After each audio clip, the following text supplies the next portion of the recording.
বিশ্ববিদ্যালয়ের সংজ্ঞার মধ্যে যেটি পড়ে যে freedom of learning, freedom of research এবং এটার মাধ্যমে মানে কমিউনিকেট দি ট্রুথ, সত্যের সাথে যোগাযোগ রাখা, এটা একজন বিশ্ববিদ্যালয়ের সংজ্ঞার মধ্যে সেটা বলেছেন।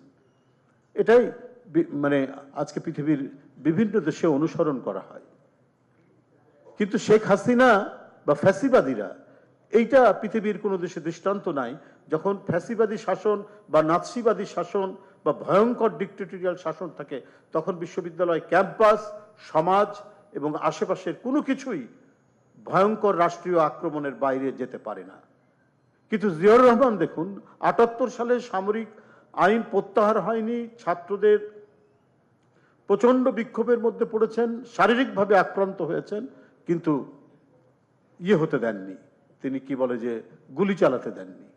ওই রকম অবস্থায় শরীরের ধুলো ঝেড়ে তিনি বিশ্ববিদ্যালয়ের শিক্ষকদের সাথে তিনি বক্তব্য রেখেছেন, স্বতঃস্ফূর্তভাবে কথা বলেছেন এবং বিশ্ববিদ্যালয়ের শিক্ষকদেরও কথা শুনেছেন। এবং প্রেসিডেন্ট বসে থাকা অবস্থায় একজন শিক্ষক, যিনি পরবর্তীতে এখন বিএনপির বড় নেতা, তিনি অত্যন্ত জোরালো ভাষায় সমালোচনা করে বক্তৃতা করেছেন। এটাই তো গণতন্ত্রের নমুনা, এটাই তো গণতন্ত্রের বৈশিষ্ট্য। সেটা আমরা জিয়াউর রহমানের কাছ থেকে আমরা জেনেছি, শিখেছি। এই কারণে যে তিনি মানে শিক্ষাকে কত গুরুত্ব দিতেন, শিক্ষক এবং ছাত্রদের তাদের যে কথা বলার অধিকারকে তিনি কতখানি মূল্য দিতেন, সম্মান দিতেন, এখান থেকেই সেটি বোঝা যায়।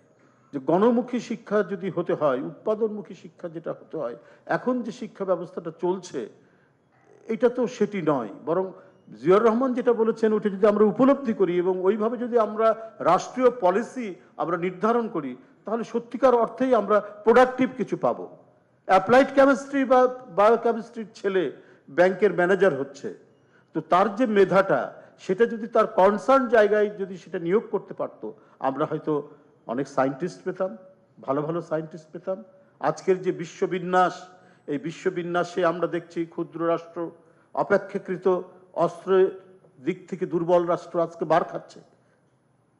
আমরা যদি সত্যিকার অর্থেই উৎপাদনমুখী শিক্ষা ব্যবস্থার যে কথাটি এখানে উপস্থাপক বললেন, প্রমূল প্রবন্ধ পাঠক, আমরা যদি ওই নীতিটা ফলো করতাম, তাহলে কিন্তু আমরা আমাদের সমাজ থেকে অনেক এপিজে আবুল কালাম পেতাম, আমরা প্রফেসর সালাম পেতাম, আরো অনেকে পেতাম। কমপক্ষে একটি ছোট্ট রাষ্ট্র হিসেবে আমরা আমাদের নিরাপত্তা, আমাদের রাষ্ট্রীয় সার্বভৌমত্ব অক্ষুণ্ণ রাখার জন্য অনেক বড় বড় প্রকৌশলী এবং বিজ্ঞানী আমরা পেতাম।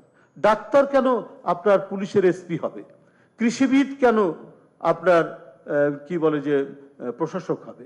এদেরকে কনসার্ন তার জায়গায় গবেষণার সাথে বা কৃষির কোনো কাজের সাথে তাদেরকে জড়িত রাখা। এখন প্রচুর দেখছি ডাক্তার পুলিশের এসপি, না হলে এডিশনাল এসপি, না হলে পুলিশ কমিশনার, কোনো কৃষিবিদ দেখছি এই ধরনের মূল মূল পদের সাথে আছে, তারা সেখানে চাকরি করছে। কিন্তু অনেক টাকা পয়সা খরচ করে রাষ্ট্রের কৃষিবিদ বানিয়ে, প্রকৌশলী বানিয়ে, ডাক্তার বানিয়ে তারা যদি প্রশাসনিক এই কাজের মধ্যে থাকে, তাহলে প্রোডাক্টিভ রাজনীতি, যেটা আমরা উৎপাদনমুখী রাজনীতি কথা যেটা বলছি, শিক্ষা ব্যবস্থার কথা, শিক্ষা ব্যবস্থার কথা যেটা বলছি, সেই ফলাফল তো আমরা পাবো না।